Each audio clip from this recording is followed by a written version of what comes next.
Mezun gelende buraya şol işikten girende oğlanların masada öyle işikte girende ağlasım gitti. Onun içinde bir ilk aşk oldu. Tan sonra anda da şöyle yüzüne arasın.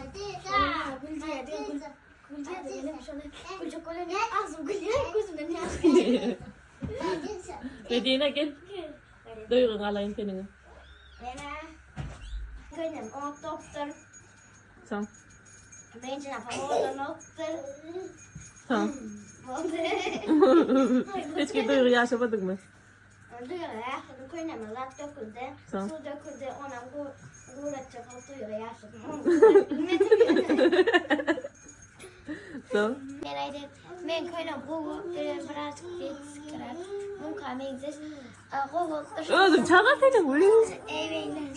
Tamam. Mezun yapamam.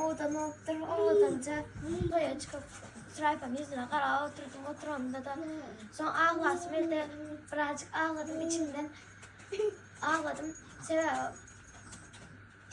Gelinden gidiyor da. Gelinden gidiyor. Küçüklükten bizler oynadı ate. Ağlasım öyle.